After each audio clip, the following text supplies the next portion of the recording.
地铁上，我无意中听到一个老太太向朋友炫耀：现在的女孩子都太随便了，我稍稍指点了一下我儿子，那些女人就上赶着贴上来。我一脸鄙夷，心里替那些姐妹默哀了8秒。没想到第二天，我去谈了3年的男朋友家里见家长，进门后我就傻眼了。他妈居然是地铁上那位老太太，而我就是他妈口中的随便女人之一。因为车被临时送去保养，为了上班不迟到，当天我就坐了地铁。地铁上人山人海，我整个人被挤得悬空了起来。这时，车厢里的注意力都被一个老太太的声音吸引。现在的女孩子太随便了，我稍稍教我儿子对他们用点心，比如月经泡杯红糖水，下雨送伞，那些女人就一个个上赶着和我儿子在一起。你要是不听话，妈妈可就不帮你出谋划策了。每次我儿子都被我吓得妥协，还说每个女人都差不多，一定会选个我喜欢的。我躲在人潮后面，听着老太太的话，一阵恶心。第二天，我跟着男朋友父亲去见家长，我刚进门就被眼前的老太太给吓了一跳。这不就是在地铁上炫耀他儿子谈了8个女朋友的那位吗？在我还在愣神之际，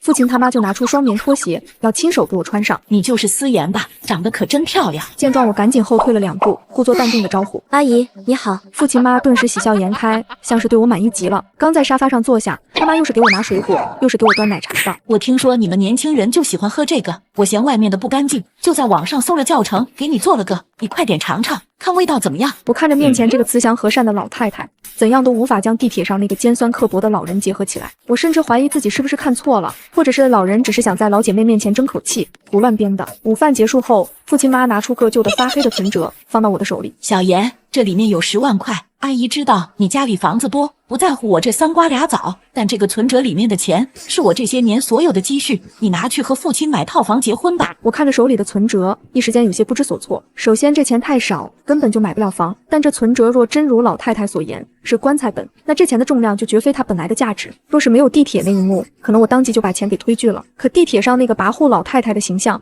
在我心里就像有一块阴影挥之不去。也许是我沉默了太久，老太太察觉到了我的情绪，突然拉起我的手哭诉道：小妍呀，我知道这钱很少，根本买不了房，但你也知道父亲爸去世的早，这些年我费尽心力才把父亲给养到研究生毕业。虽然他现在是在大公司上班，但他才进去2、3年，工资也低，要想独自在京市买房难如登天。你看，要不这样，你先让你爸妈资助一点，你们先买套房把婚结了。你放心，等以后父亲赚了钱，我就让他把钱还给你爸妈。父亲妈的话听着的很是贴心，但我总感觉这是有些不对劲。我故作懵懂的看向他：阿姨，那名字怎么写呢？老太太笑着拍了拍我的手：那还用说，当然是写你们俩的名字。你放心，以后买了房子，我绝对不会来打扰你们俩的。写你们俩名字这几个字让我身子猛然一颤。首先，京市的房子最差也要500万起步，就凭我爸对我的疼爱，若是我结婚买的房子肯定不会低于1000万。再结合地铁上的一幕，我甚至有些怀疑，无论是父亲母亲的眼泪，还是这张旧的发黑的存折，都是他对我满满的算计。虽然我对他妈起了疑心，但是毕竟我和父亲有3年的感情，我依然不太相信他是这样的人。但从那天起，我开始仔细观察起父亲的行为。我发现他每次到我家来，身上都带着水汽，像是才刚洗完澡。若是晚上加了班再来我家，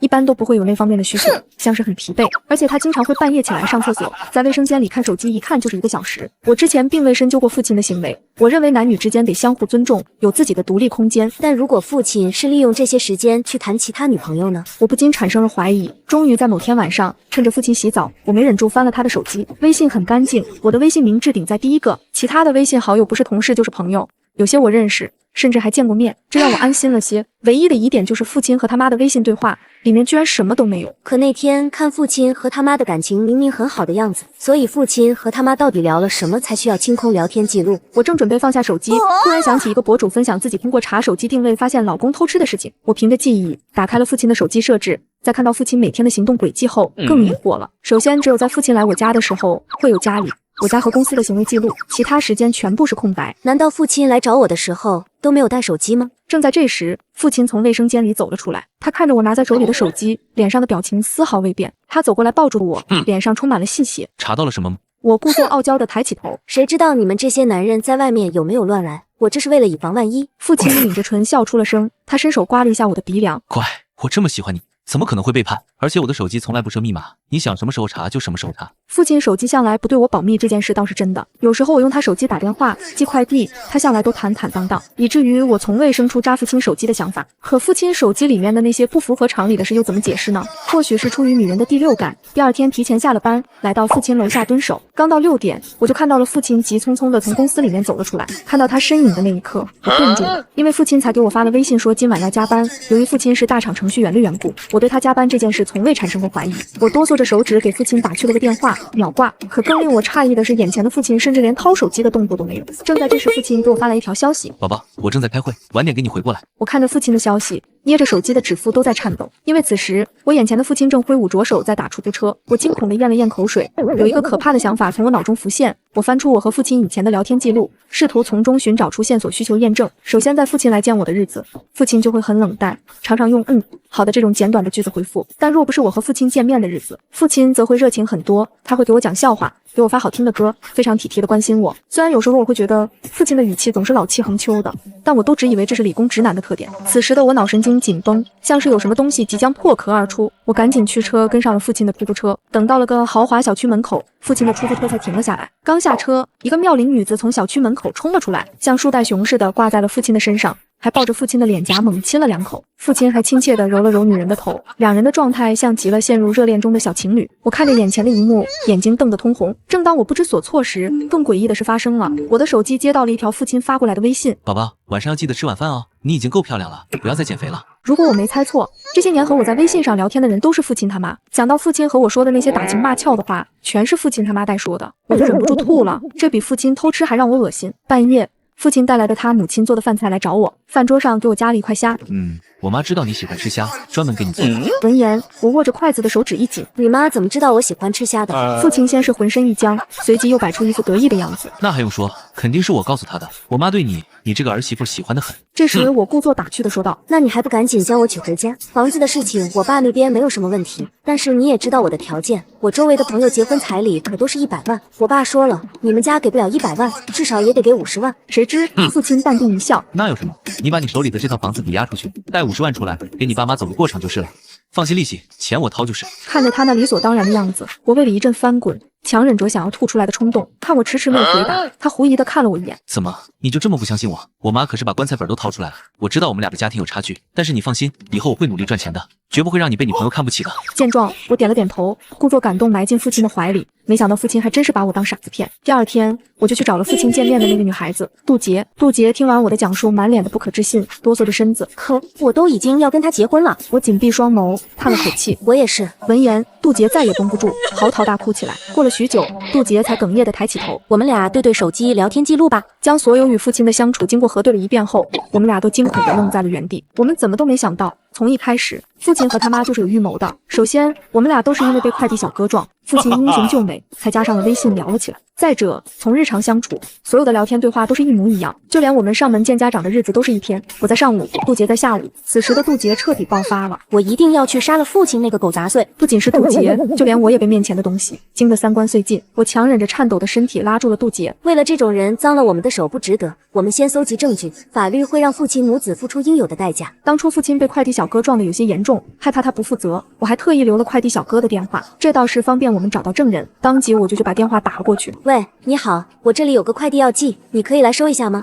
快递小哥到我家后，我直接问道：你认识父亲吗？闻言，他一脸惊恐，转身就要逃。见状，我在他身后一字一句地说道：你要是敢走，我就告你诈骗。父亲被抓，你就是同党。你如果想坐牢，你现在可以离开。明显他被我的话给镇住了，他回过头委屈巴巴地看着我。姐姐们，你们被骗可怪不着我啊！我怎么知道你们这群女人这么傻？那么套路的电视剧情节你们都相信？听到他说的话，我心里咯噔一跳。这群女人。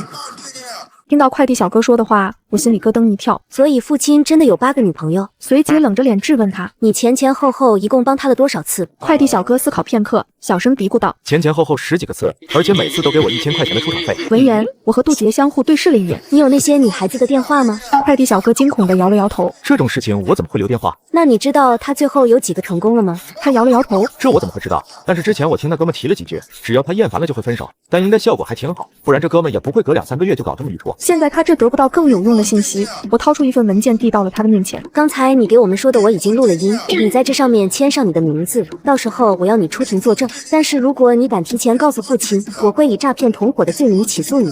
我们俩的家里有的是钱打官司，不信你可以试一试。快递小哥果然被我唬住，掏出笔赶紧签上了自己的名字，还不停地向我俩道歉。两位姐姐，对不起，我不该做这种损阴德的事情，以后再也不敢。拿到快递小哥的口供后，我和杜杰又着手整理起我们和父亲的金钱往来，不算不知道，一算吓一跳。就当我来说，这些年父亲通过我获取的金额就高达50万。父亲从不明目张胆的要钱，比如他会给我说他炒股亏了钱，想要加仓，他也不多要，时而5000块钱，时而1万块。对于我来说，这些钱都是小钱，并未在意过。而父亲也是用同样的方法找杜杰拿钱，用的是打游戏充值卡币。杜杰那里加起了前后差不多也有20万。当然父亲每次都会回送礼物，但是礼物都是我和杜杰或者是他其他女朋友那里拿的，比如他会把杜杰的香水拿来送给我。为了收集更多的证据，我和杜杰决定去父亲家里打探一番。先由杜杰约父亲和他妈出去玩，我负责去父亲家里查看，钥匙是我趁着父亲睡着偷偷摸摸拿的。而当我推开父亲母亲的房间，我惊呆了，父亲妈妈的房间里立着好几个电脑显示屏，每个电脑屏幕都挂着一个微信号，甚至为了方便父亲妈操作，电脑屏幕的字体被加大了好几个号。电脑旁边还放着本笔记本，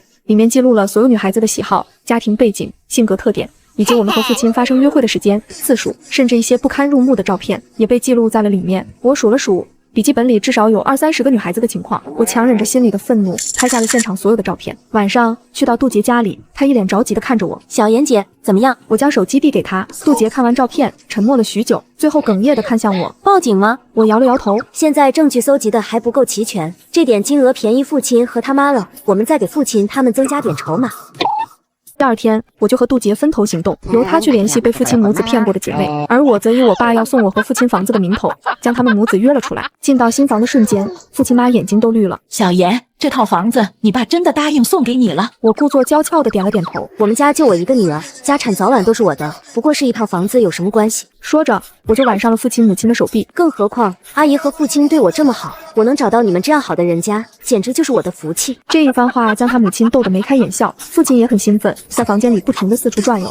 你看这个房间以后你住，这里是主卧，房间大。妈，你看外面的小公园，晚上跳广场舞的人肯定很多。或许是我的眼神太冷，父亲妈察觉到了不对劲，赶忙安抚。小妍，父亲就是说着玩的，我不会搬过来住的。见状，我赶紧收敛情绪，一脸堆笑。阿姨，以后这也是你的家，你想什么时候来住就什么时候来住。我刚才就是在想，你的房间要不要找个装修公司来重新设计一下？父亲也跟着应和。是啊妈，小妍最喜欢吃你做的饭了，她不会介意的。闻言，他妈顿时眉开眼笑，略带试探地问道：“那个小妍，你别怪阿姨多心，就是这房子，你爸是打算写谁的名字呀？”早也料到他会这么问，看到他那满心期盼的眼神，我故作无奈，说出了准备已久的答案。阿姨，你也知道，我的名下现在已经有2套房子，我爸的意思是，这套婚房不如就直接写父亲的名字。说完，我顿了顿。阿姨，你不会怪我占用了父亲首套房的资格吧？此时他的嘴角的笑意差点都要扯到耳后根了。怎么会呢？这是你爸对你和父亲的一番心意，你放心，嫁到我们家一定不会让你吃亏的。老太太说完，一巴掌拍到了父亲的背上。臭小子，以后你要是敢对不起小妍，我第一个不答应。此刻的父亲脸上满是兴奋，点头如捣蒜。第二天，我就找了熟人帮忙办了过户。父亲和他妈拿着写着父亲名字的房本，开心极了。当天就带着我要去买3金，只是去到商场里，但凡是我看中的父亲妈妈都嫌贵。他拍着我的手道：“小妍，这个钻石过几年就贬值了，不划算。小妍，现在黄金价格贵，等以后黄金价格便宜了，阿姨再给你换个大金镯子。”我最后被弄烦了，直接在一个银饰店花了1000块钱买了个银饰。父亲妈那张嘴才卸了下来。买完银饰，父亲他妈说他要去买件衣服，准备我们结婚的时候穿。让我没想到的是，他妈还挺识货，去的都是1线大牌。而每次要付钱时，父亲不是要打电话，就是要上厕所。我假装没看懂他们的伎俩，只要是父亲母亲看中的我都买。等出了商场，我看着手里的发票，邪魅一笑，挺好，又多了几十万。果不其然，当晚杜杰发信息给我说父亲要和他分手，同时接到分手信息的还有其他几位被父亲骗的姐妹。千万别回复，等我的消息。而也就是当晚，父亲给我发信息，家里遭了贼，我妈想搬去新房子住。看着手机里的消息，我满意的笑了笑，随即给其他姐妹们群发了条信息，鱼儿开始咬钩了。和其他姐妹们分手后，父亲明显闲了下来，亲自给我发消息的时间变多了。他除了每天像个领导一样吩咐我办事外，还会给我分享一些油腻的短视频。10天教你成为性感妻子，这些穿着打扮让你留住男人的心。我看着被地沟油味弥漫的手机屏幕，忍不住想吐。直到某天，父亲打电话让我去新房子吃饭，还未进门就听到了父亲妈炫耀的声音。他大姨要我说，你就是对你那儿媳妇太仁义了。你看父亲这媳妇再有钱，不也被我驯服的服服帖帖？你就应该按照我说的来，保管你儿媳妇对你俯首称臣。我在心里冷笑了一声，看来房子喂大的不仅是父亲妈的胃口，还喂大了胆子。我强忍着恶心，推门走了进去。看见我进门，父亲妈丝毫没有背后说坏话被逮住的慌乱，皱着眉头瞟了我一眼，十分嚣张地说道：“怎么这么晚才到？别在这儿站着了，赶紧去厨房给姨们洗点水果。哦，对了，你让上次吃饭的那家私人菜馆送桌菜来。”我被父亲妈这恬不知耻的模样直接气笑了。若不是想着现在不是时候，我真想当场翻脸。等挨个将父亲的亲戚送回家后，我才带着满身油污驱车回家。刚进家门，父亲的微信就发了过来：“你明天去找个保姆来家里，我妈今天累到了腰疼。”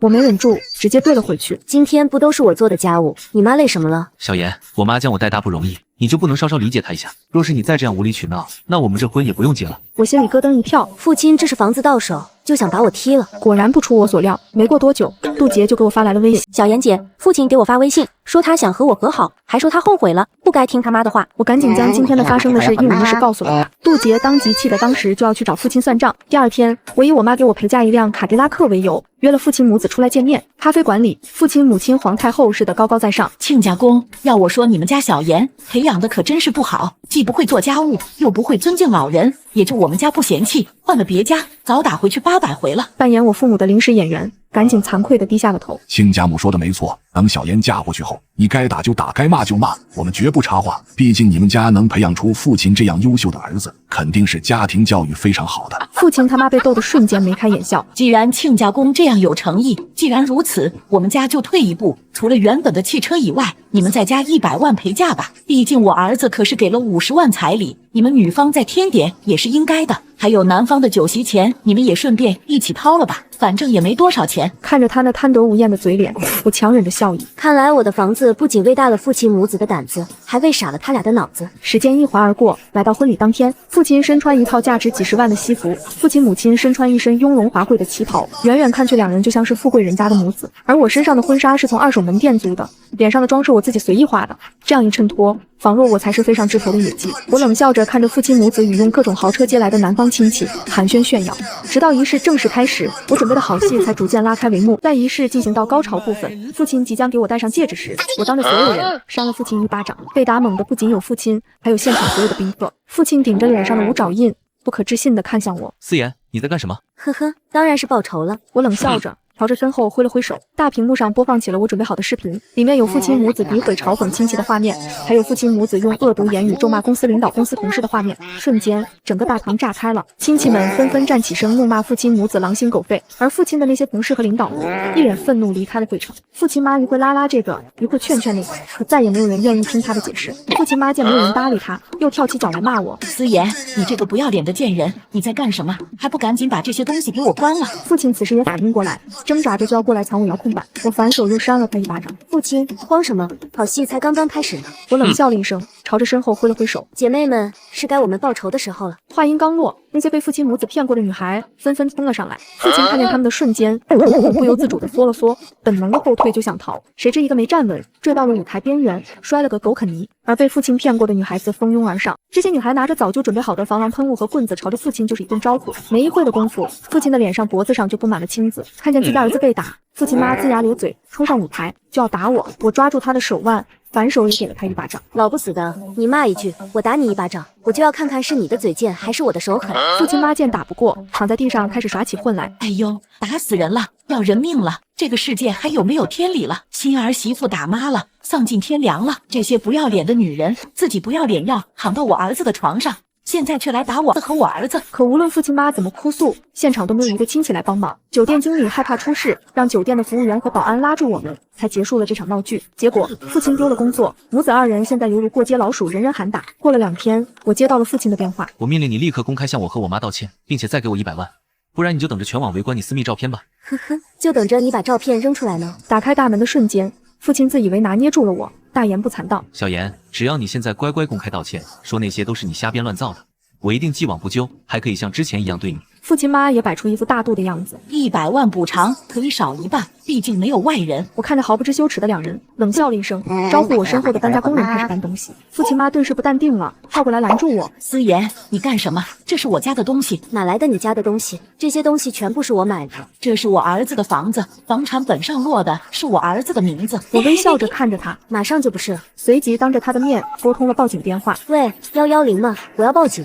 有人诈骗。我报警后，警察很快就赶到了。此时的父亲妈还在叫嚣：“我告诉你们，你们谁都跑不掉！我要让你们把牢底坐穿！”警察同志，这对母子简直就不是人，他们以结婚为由骗了我们这群姐妹2000万，他还用不雅照威胁我。若是我敢报警，就发的全网都是。闻言，警察惊了2000万！父亲妈此时跳着脚狡辩：“你胡乱说什么？我们什么时候骗你们2000万了？那都是你们自愿给的，而且什么不雅什么照，我不知道。”我冷笑了一声：“自愿给？你真以为你儿子是吴彦祖啊？若不是你们用尽各种手段诈骗，我们怎么会把钱给你们？”此时的他已经愤怒到了极点：“是你们自己不要脸，非要往我儿子身上扑，找你们拿点钱怎么了？”见状，我不再与他纠缠，将早就准备好的资料递给了警察。警察同志，我这有这两母子诈骗我们的证据，我这里还有用非法收集来的不雅照威胁我的录音。随后，我们这群人和父亲母亲一起被带到了警察局，而父亲两母子从进了警察局后就没有再出来过。开庭当天，我刚站上原告席，父亲妈却一反常态，声泪俱下：“小妍，